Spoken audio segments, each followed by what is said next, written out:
El libro digital revolucionó el libro. La inteligencia artificial es un reto disruptivo para el libro, para los que enseñan, para las instituciones de enseñanza y para los que aprenden. Buenas tardes, Álvaro Cedeño y Álvaro Cedeño les saludan en este episodio número 245 de Diálogos con Álvaro Cedeño. Esta es una conversación intergeneracional que toca temas como acción humana eficaz, espíritu emprendedor, transformación de conflictos y política pública. Hoy para conversar sobre el artículo publicado esta semana en la página web alvarocedeno.com titulado La inteligencia artificial, un nuevo aliado. Papá, ¿cómo estás? Muy bien, muy bien. Bueno, me alegro mucho. Creo que es importante decir que, al igual que el resto de mortales, no somos expertos en inteligencia artificial, pero creo que sí somos entusiastas aprendices, y eso podría ser suficiente para navegar esa ola con algún sentido de orientación, ¿verdad? Me parece que lo hemos venido haciendo y, y sí quiero volver a citar a Harari porque me parece que lo cité hace unos días en una entrevista que dio recientemente hablando sobre inteligencia artificial. Dijo él que la inteligencia artificial, no, específicamente dijo que el ChatGPT es para la inteligencia artificial lo que una ameba es para la vida. Y creo que eso lo que hace es poner en perspectiva de la dimensión y profundidad de lo que la inteligencia artificial es y promete ser en un futuro no muy distante, ¿verdad? Si nosotros le aplicamos a la IA la ley de Moore, que sugiere que la tecnología crece de manera exponencial cada 18 meses, se ve una duplicación de su capacidad y su precio se corta por la mitad. Esta doble curva exponencial que ha observado la informática desde los años 60 ya tiene 60 años de estar sucediendo. Quiere decir que ha tenido 40 iteraciones de 18 meses de duración. Y en esas iteraciones, la capacidad de cómputo ha crecido billones de veces y los precios han caído prácticamente a ser gratuitos, ¿verdad?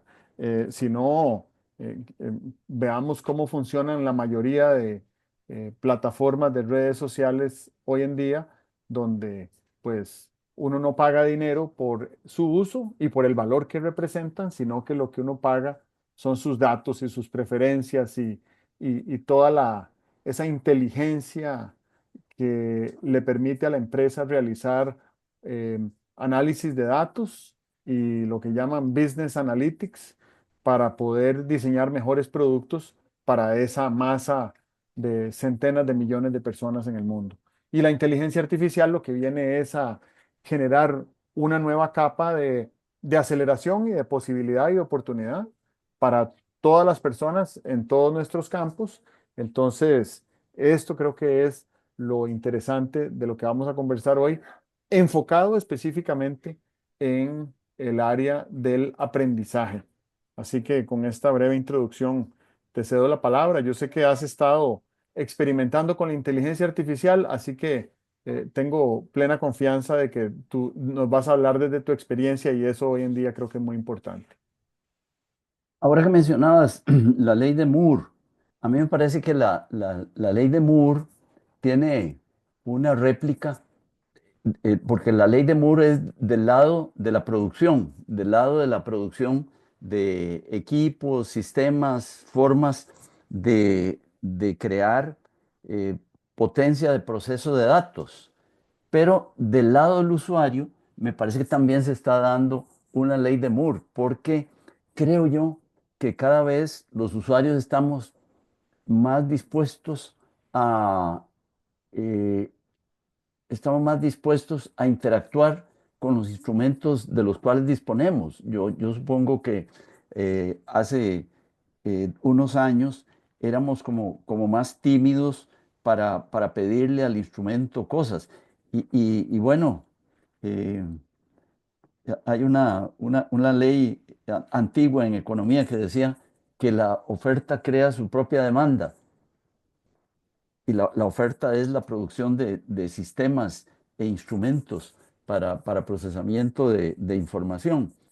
Creo que también es más sensible, digo, lo experimentamos más con nuestros sentidos. La demanda también crea su propia oferta y creo que la demanda crece interaccionando con otros demandantes.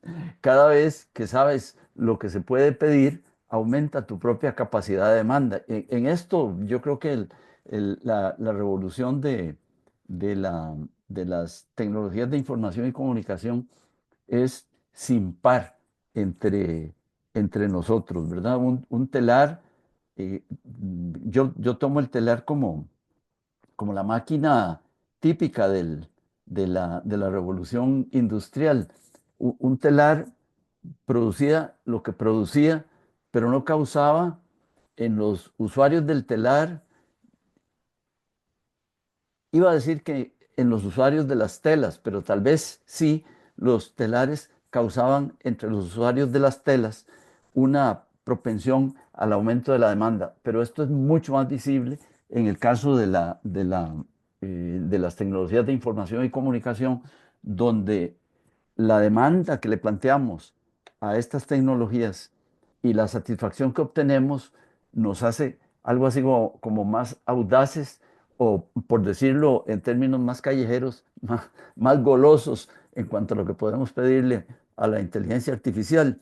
Y se va dando esa explosión de expectativas a la cual, por la ley de Moore del lado de la producción, las tecnologías de información y comunicación están produciendo continuamente mayores satisfacciones, ¿verdad? Creo yo que el chat GPT vino a ser como un salto discontinuo en la oferta de TICs y yo durante mucho tiempo me pasé ante el chat GPT como si no existiera. Y luego me fui atreviendo y estoy muy satisfecho y ya empiezo a pensar qué consecuencias puede tener sobre dos o tres temas que me interesan mucho. Uno, el tema del libro. Ya hace unos años había tocado el tema del libro pensando en la maravilla que es un libro digital y decía, bueno, un libro en el cual cuando vas por la página 40 puedas recordar una palabra y decir dónde fue que se hablaba de este tema y que te devuelve, ¿verdad? En un ebook te devuelve al tema que estás buscando sin necesidad de pasar por todas las hojas y tal. Me parece que eso es una facilidad que revoluciona nuestra manera de leer libros. Pero hay más cosas. Vieras que yo siempre he sentido que el libro establece una relación asimétrica entre el autor y el lector. El autor escribe desde su perspectiva y el lector más o menos hace un esfuerzo, sobre todo en las primeras páginas, en las primeras páginas, y sobre todo cuando el libro no es muy amistoso en cuanto a la introducción. Hace un esfuerzo igual al que hay que hacer para subirse a un vehículo en marcha, ¿verdad? Hay que correr y correr y correr y tratar de ver si cuando subimos caímos donde pensábamos que había de caer. Porque el libro me parece que el libro es una comunicación en marcha, desde la página 1 hasta la página 300, el libro va avanzando. Eh, el lector no necesariamente va avanzando a la misma velocidad del libro. Me parece que en el chat GPT uno sí puede establecer una gradualidad de avance con respecto al chat GPT, porque las preguntas las puede plantear cada uno a su medida. Ahí el gran reto es formularse preguntas. Uno puede, esto aclara bastante la cosa, uno puede leer un libro sin formularse ninguna pregunta, pero no puede obtener nada razonable de la inteligencia artificial sin formularle preguntas. Y eso, bueno, lo que llaman el- el prompting, ¿verdad? El cómo formularle preguntas a la inteligencia artificial es una habilidad que tenemos que desarrollar, porque las respuestas serán a la medida de nuestras preguntas. La otra cuestión que plantea el chat GPT es que podemos avanzar gradualmente a partir de nuestras preguntas. O sea, nuestra realidad queda plasmada en la interacción con la inteligencia artificial. Si pregunto poco, si tengo poca curiosidad, si hago preguntas muy triviales, estoy obteniendo unas respuestas de unas respuestas correspondientes a a mi falta de agresividad cognitiva, a mi falta de creatividad en las preguntas, etcétera. En el libro, el autor va a decir lo mismo, porque ya el libro está escrito, el autor del libro va a decir lo mismo si quien lo lee tiene muchas inquietudes o que si lo lee, quien lo lee tiene pocas inquietudes. De ahí que, por así decirlo, un diálogo con el chat GPT me parece que es una oportunidad de mayor beneficio para las personas que más se preparan para lidiar con ese instrumento. El libro no, el libro recibe por igual al lector curioso o al lector no curioso. Luego veríamos otras cosas relacionadas con el libro o relacionadas con el aprender y y con el rol del profesor, con el rol sí, del profesor que tiene sus estudiantes en un colegio o en la universidad y que ahora disponen de inteligencia artificial. Varias reacciones. Bueno, eso es un tema fascinante. Yo recuerdo que la inteligencia artificial era uno de los temas que me gustaba mucho estudiar en el año 2015.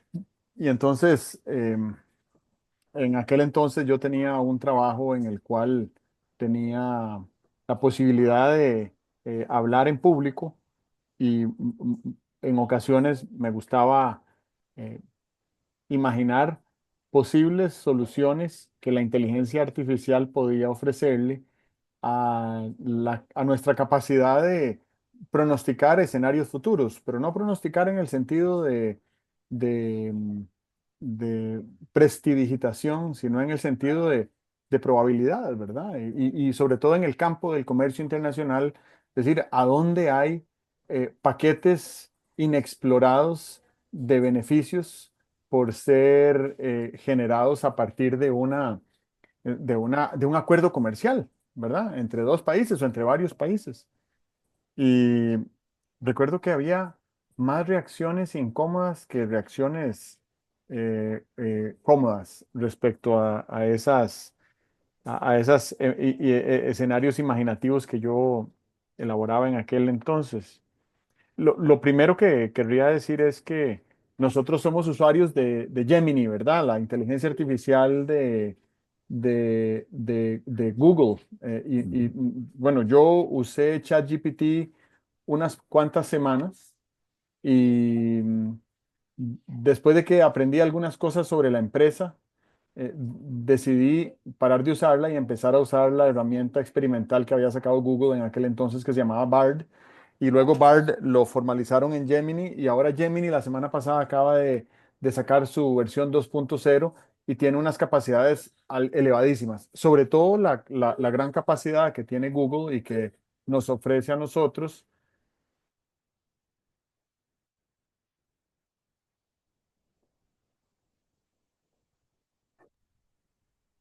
perdón, la gran posibilidad que nos ofrece a nosotros ahorita es tener em, acceso a toda la información que hemos buscado, escrito, compartido, intercambiado en plataformas de Google.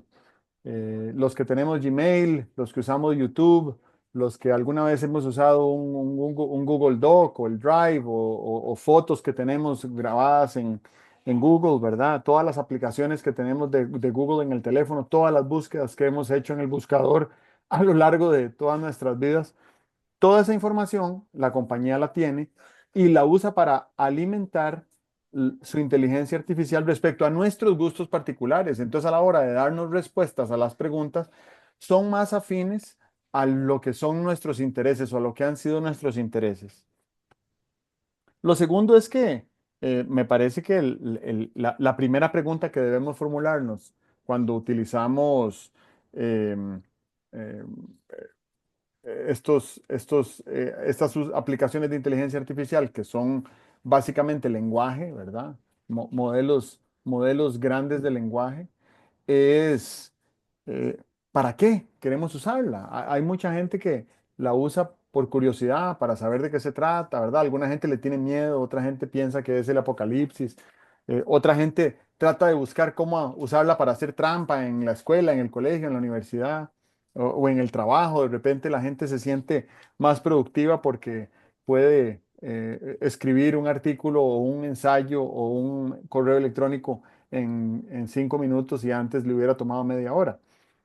Pero la pregunta es, ¿para qué? ¿Verdad? Porque yo siento que conforme nos formulamos esa pregunta de manera recurrente, digo, es una pregunta que deberíamos hacernos cada vez que usamos la herramienta, eh, vamos creando mayor coherencia entre nuestro talento y nuestros objetivos.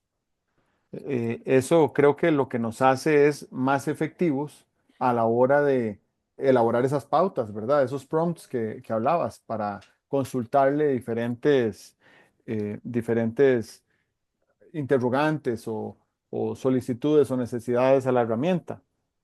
Eh, Eso me lleva a pensar que hoy en día tal vez lo más importante desde el punto de vista educativo, y tal vez podemos hablar un poquito de eso, es el cultivo del ser, de todo lo que es un ser humano, ¿verdad? La persona, la personalidad, el carácter, el talento, las destrezas, los gustos, los atributos, su autenticidad, porque me parece que entre más nutrida y fértil sea la persona y entre más florezca su ser, eh, más, más rico va a ser el uso de esas herramientas. Y también en algunos casos pienso que sería innecesario usar la herramienta cuando uno dice, no, yo quiero hacer esto como algo artístico y lo voy a hacer yo mismo, ¿verdad? Después le puedo pedir a la herramienta que me dé alguna sugerencia de mejora gramatical u ortográfica, que eso también es totalmente válido, y uno lo usa como un perfeccionador de un texto más que un generador de un texto. Eh, pero las nuevas versiones de inteligencia artificial, incluso Gemini y otras, la de, la de Elon Musk, que se llama Grok, o la de Amazon, que se llama Claude, o el mismo ChatGPT, están teniendo la capacidad de elaborar imágenes que el ser humano nunca había visto, ¿verdad? Y que no habíamos tenido capacidad eh, tecnológica de diseñar nunca antes. Entonces estamos entrando en un campo del diseño y la comunicación radicalmente diferente a lo que era hace 2 años. Em, Luego creo que em, haces bien en decir que una conversación con una de estas herramientas de inteligencia artificial de lenguaje podría ayudarle a algunas personas a aprender de manera más efectiva porque se convierte en un diálogo, ¿verdad? El diálogo requiere prestar atención, hacer preguntas, vincularse con curiosidad, estar presente con nuestros sentimientos y demás. Sobre todo que se puede tener ese diálogo de manera, ¿cómo digamos? De manera oral, ¿verdad? Uno puede hablarle a la herramienta, no tiene que estarle escribiendo, entonces ni siquiera se necesita escribir, uno puede ir manejando y teniendo un diálogo con una herramienta de inteligencia artificial. Y ya hay ejemplos de personas que están teniendo conversaciones con estas herramientas, eh, pidiéndoles que se hagan pasar por psicoanalistas, ¿verdad? Y entonces la herramienta hace unas preguntas que, pues aunque no son terapeutas clínicos certificados, pues ayudan mucho a esclarecer algunas cosas que necesitamos esclarecer de vez en cuando, ¿verdad? Y ahí me parece que nos estamos adentrando en un campo donde la inteligencia artificial no solo está sustituyendo la productividad humana, sino que está sustituyendo la socialización humana. Y eso, bueno, me parece que si uno lo va a usar para sentirse acompañado en el trayecto de la casa al trabajo, eso está muy bien. Pero si lo va a utilizar para quedarse en la casa el sábado en la tarde en lugar de salir al vecindario, pues tal vez no está tan bien, ¿verdad? Pero ¿quién soy yo para juzgar lo que la gente necesita o lo que prefiere? Em, y lo otro donde creo que quiero aterrizar es en lo que empecé diciendo en esta intervención respecto a la simulación de la realidad. La fotografía digital no es una captura de una imagen real, es una simulación de una imagen real. Y esa fotografía digital ha evolucionado muy rápido en el tiempo y hoy en día en nuestros bolsillos andamos unas cámaras que son bastante sofisticadas y muy precisas y muy buenas simulando la realidad.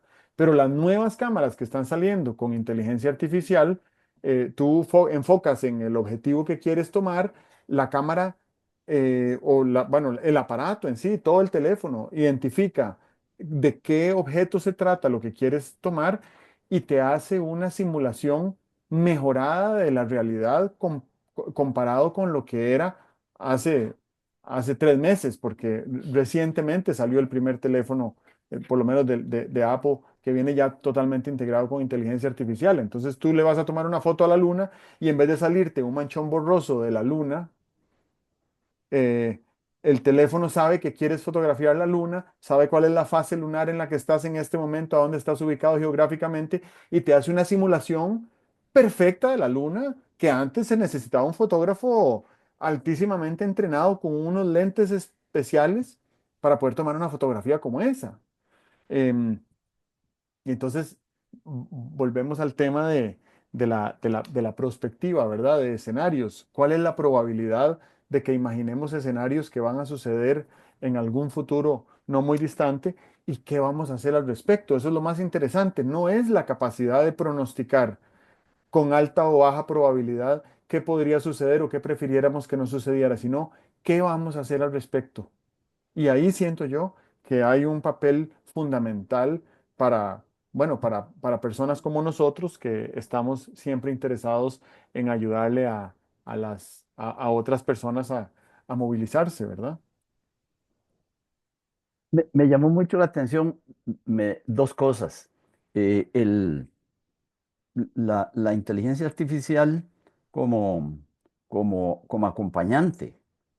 Yo recuerdo haber leído hace, no sé, 40 años, 50 años, no sé, a Carl Rogers hablando de la posibilidad terapéutica de la comunicación. Y entonces decía que la gran ganancia de tener una comunicación con un buen terapeuta es que el terapeuta te acoge plenamente. Si todo lo que tú digas,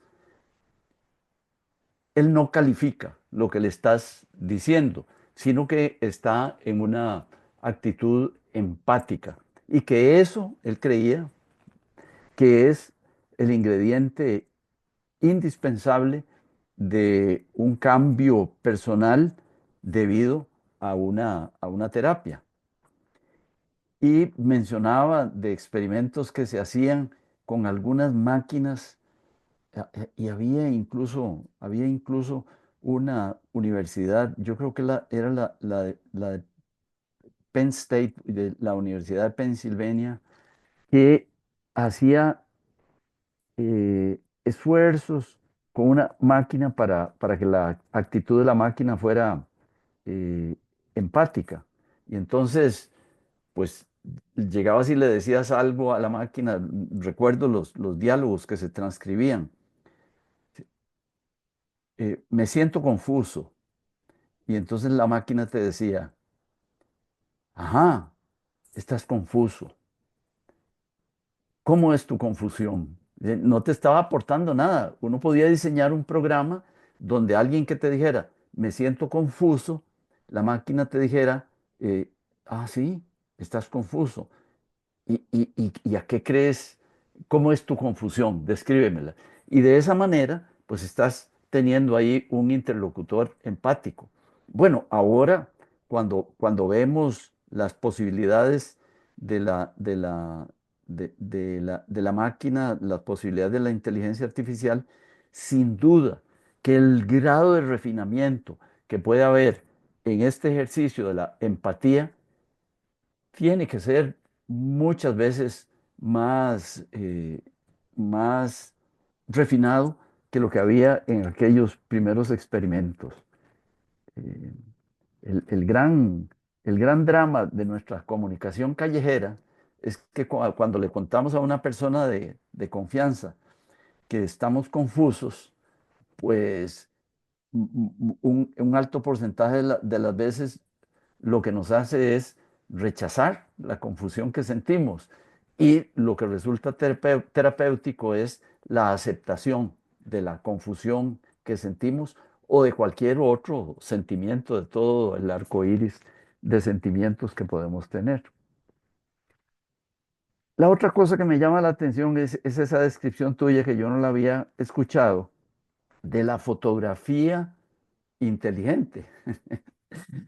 Yo me la imagino y hago la siguiente caricatura. Yo hoy quería tomarle una foto a la luna porque está llena, pero si está nublado por aquí por donde estoy, igual creo yo que puedo tomar en la dirección de donde se ve el manchón claro, de donde está la luna, y tomar la fotografía y la inteligencia artificial me va a dar la luna sin nube, eh, mm, tal y como está, porque ha hecho esos cálculos que tú dices de la fase lunar, del ángulo en que estoy tomando la fotografía. Y eso, vieras que me suscita el pensamiento siguiente. eh, eh, nos acordamos de lo que se llamaba el idealismo en Platón. Decía Platón, es que vemos árboles y vemos una multitud de árboles, pero hay un árbol ideal que es el que está en nuestra mente, que es el que está, por así decirlo, en el nirvana de los árboles, ¿verdad? Que es el árbol perfecto. Y entonces posiblemente ahora sería posible decirle a la inteligencia artificial, quiero fotografiar un árbol y te va a dar un árbol más perfecto que todos los que puedas ver en ese bosque, porque podría ser el común denominador de todos los árboles que hay ahí y entonces no sería ningún árbol en particular, pero sería un árbol ideal que para los fines que lo estás invocando sería mucho más útil que el árbol concreto. Eh, Eso de la fotografía no me lo había planteado, pero uno lo puede extrapolar hacia otros productos o hacia otros objetos. Puedes escribir un párrafo poético y la inteligencia artificial te lo puede perfeccionar. Ya no es tu párrafo, pero es mucho más bello que lo que tú lo concebiste. Y entonces, ¿se vale o no se vale hacer eso? Vamos a ver, alguien podría decir, yo soy poeta, yo quiero crear belleza con la palabra. Sé que no puedo crear toda la belleza platónica. ¿Ah?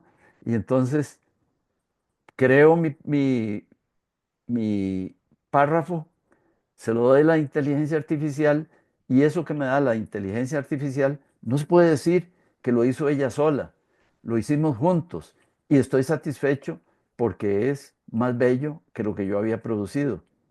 Eso lo que me quiere decir es que va a venir una colaboración de una naturaleza excepcional entre el que produce un párrafo, el que produce una idea, el que produce una fotografía y la inteligencia artificial. Y la pregunta ética sería, ¿eso estaría bien? Ya yo te di un argumento, te dije, si yo produzco belleza y alguien me puede ayudar a mejorar la belleza, haría mal en rechazarlo, hago mal en rechazar la inteligencia artificial que puede mejorar la belleza que yo como poeta pueda producir o la claridad que yo como quien está explicando un determinado fenómeno pueda producir. Esa relación entre eh, luego sacamos al escenario al profesor, al aprendiente o al estudiante y la inteligencia artificial es nueva, es inesperada y es de un producto inimaginable. El producto va a ser un producto no de la inteligencia artificial, sino de la interacción del ser humano con la inteligencia artificial. Y eso a mí me parece maravilloso, esa catarata de perfeccionamiento que apenas vemos surgir. Sí, y yo creo que hay que hacer más ejercicios imaginativos sobre qué podría suceder, porque hay una alta probabilidad de que eso que imaginamos hoy ya sea posible. Y entonces ahí estamos entrando a un mundo donde la imaginación es realmente el límite. Y nosotros, no sé, yo diría que los últimos 100 años nuestra especie se ha atrofiado en su capacidad de imaginar, ¿verdad? Todo está dado. En el entretenimiento. Vemos una película y la película nos da todo, texturas, sensaciones, personajes, escenarios, diálogo, todo está dado, ¿verdad? No tenemos que imaginar mucho. Igual con no sé, el trabajo, ¿verdad? Hay unas rutinas, hay unas prácticas, hay unas metas, hay unos periodos y la vida como que va transcurriendo y nosotros hemos perdido un poco esa imaginación de querer volar, esa imaginación de querer saber, de imaginar que hay más allá, ¿verdad? En todo el sentido de la palabra, no solo en el sentido, digamos, espiritual del término, sino que hay al otro lado de ese río, que hay al otro lado de esa montaña, como que ya todo fue explorado, ¿verdad? Pero lo más irónico de todo, y esto lo digo a partir de un libro que estoy leyendo que se llama Antifrágil, y el autor cuestiona severamente dice él, la superstición que tenemos en la modernidad de que eh, a mayor, a mayor estudio académico, mayor prosperidad económica. Y él dice, Pues eso es cierto para Taiwán y eso es cierto para Corea, pero eso no es cierto para casi ningún país africano ni latinoamericano, ¿verdad? Em, eh, Hay como unos estándares de vida que se han deteriorado a pesar de que más gente tiene acceso a más años de universidad y de escolaridad. Y eso es llamativo porque las herramientas digitales de las que estamos hablando vendrían a ser inclusivas, democratizando el acceso a la información, pero lo cierto del caso es que hay un porcentaje importante de excluidos. Eh, y entonces ahí empieza a dibujarse un escenario, em, yo diría que casi apocalíptico, que había descrito Harari en uno de sus libros, me parece que en Homo Deus, donde él dice, a mayor acceso a tecnologías disruptivas, exponenciales, eh, mayor distanciamiento de la esencia humana como la conocemos. Y ese distanciamiento es, alejará a esas personas, nos alejará de los seres humanos más puros en su esencia, que son los excluidos del uso de las tecnologías. Y eso es muy llamativo, ¿verdad? Cuando nosotros empecemos a valorar los costos y beneficios de adaptaciones cibernéticas a nuestro cuerpo, a nuestros ojos, a nuestro cerebro, al reemplazo de órganos para vivir más años o para vivir con mayor calidad de vida, ¿lo hacemos o no lo hacemos? Y bueno, si lo hacemos, y ahí nos estamos distanciando de la gran masa de población que no va a tener acceso, al menos no al principio, ¿verdad? Pero si vemos que hoy en día mm, eh, em, 1.000 millones de seres humanos no tienen acceso a agua potable, entonces la pregunta es, ¿cuándo vamos a satisfacer esa necesidad para toda la humanidad antes de preguntarnos si todos los seres humanos tenemos acceso a la electricidad? Y la respuesta es que no. Hay 2.000 millones de seres humanos que no tienen acceso a electricidad. Y ahí si nos vamos hacia adelante, ¿quién tiene acceso a 3 comidas saludables eh, por día?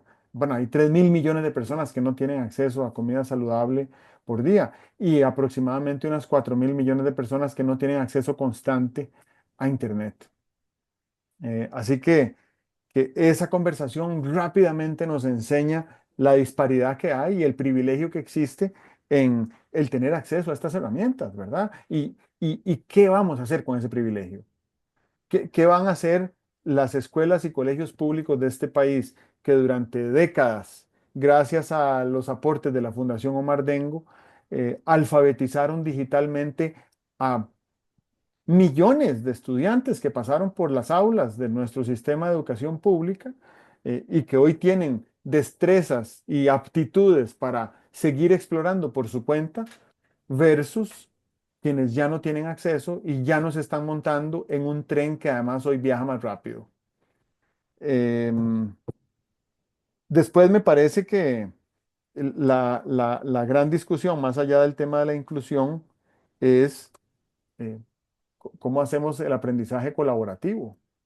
¿Verdad? Yo no sé, nunca me he puesto a pensar en esto, pero si yo fuera maestro de escuela o de colegio donde los estudiantes tienen todos acceso a la inteligencia artificial, buscaría cómo diseñar experiencias donde fuera indispensable el aporte de las exploraciones de cada uno en la construcción de un resultado colectivo, ¿verdad? Y un resultado de un resultado que además es eh, absolutamente creativo. Ahí no hay forma de hacer trampa ni de copiar. Lo que se necesita es hacer el aporte, ¿verdad? ¿Cómo le ayudaría eso a alzar la voz a las personas que son un poco más introvertidas o tímidas? Pero en fin, creo que de lo que se trata es de ver cómo de manera colectiva entendemos el cambio climático, entendemos la biodiversidad, entendemos la matriz energética, entendemos las vías de tránsito, entendemos la industria turística. ¿Cómo podemos ir abordando fenómenos que no son tan complejos? Tal vez para adolescentes sí podrían ser un poquito más complejos. Entonces, ¿cómo hacemos para abordar esos fenómenos complejos de manera colectiva, utilizando esas herramientas y buscando soluciones efectivas además? Porque siento que mucho de la escolaridad actual, bueno, no sé si actual, porque la verdad es que no sé dónde está nuestro sistema educativo en este momento, pero el sistema educativo tradicional lo que buscaba era la comprensión de los problemas y no tanto el estímulo para la búsqueda de soluciones, o mejor aún, para la satisfacción de necesidades que tuviéramos en nuestra comunidad, porque es muy diferente las necesidades que tiene una escuela en Pital de San Carlos que las necesidades que tiene una escuela en San Miguel de Escazú. Y ahí creo yo que debemos de buscar maneras de utilizar las herramientas de una manera más efectiva en la transformación de nuestros conflictos. Em, ¿Qué me faltó? Ah, sí, lo último, que con esto te cedo la palabra. Me llamó mucho la atención en lo que decías cuando hablaste de empatía. Dije yo, ah, mira, qué interesante. ¿Qué pasará si uno hace una exploración de empatía, de aceptación y de perdón en uno de estos chats con inteligencia artificial en busca de elementos que nos ayuden a construir la paz?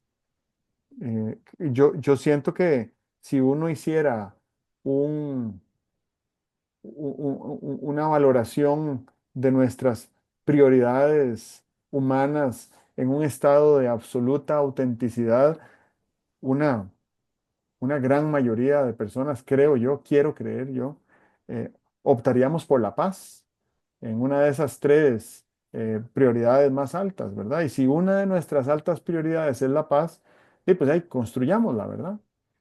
Y creo que las herramientas de inteligencia artificial deben ser un excelente recurso para eso, así que me queda el incentivo y me lo dejo de tarea.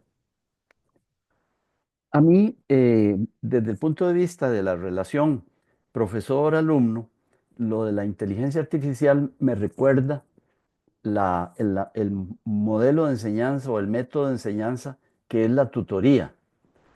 El profesor es una persona que viene a hacer una comunicación generalmente magistral. El tutor, en cambio, es un guía, ¿verdad? El tutor se preocupa mucho por dónde está el estudiante en este momento. Sabe que no todos los estudiantes están en el en el mismo punto de partida y entonces diseña unas actividades de aprendizaje que satisfagan esa diversidad. El profesor magistral viene con su clase que la preparó hace 2 días y suelta la clase, nunca hace un sondeo de por dónde se encuentra el grupo de alumnos. En el caso de la inteligencia artificial, como me parece a mí que la iniciativa, claro, sí, la iniciativa está en el estudiante, el que hace contacto con Gemini, por ejemplo, está obligado a formular una pregunta. La inteligencia artificial no te va a responder lo que no le has preguntado. Los profesores magistrales sí responden lo que nadie les ha preguntado. Y ese punto de partida de la pregunta y de la situación del aprendiente, a mí me parece que revoluciona mucho la forma de enseñanza-aprendizaje. Es lo que ocurría con esos escasísimos eh, autoaprendientes, ¿verdad? El autodidacta era una persona que venía con preguntas y se ponía con unos libros a obtener respuestas a sus preguntas. Esa acuciosidad del que aprende, creo yo que va a volver a ser necesaria, pero si bien es necesaria del lado de la demanda del estudiante, va a ser necesario que del lado de la oferta, o sea, del lado del profesor, del que entrega conocimiento o suscita conocimiento, haya una modificación. ¿Quién se modificará más fácil? Si el estudiante o el profesor. No lo sé, yo apuesto a que se modificará más fácil el estudiante. A mí me parece que las personas que se enfrentaron a los teléfonos inteligentes aprendieron casi el 100% de lo que aprendieron gracias a su interés, a su cuestionamiento, a su curiosidad.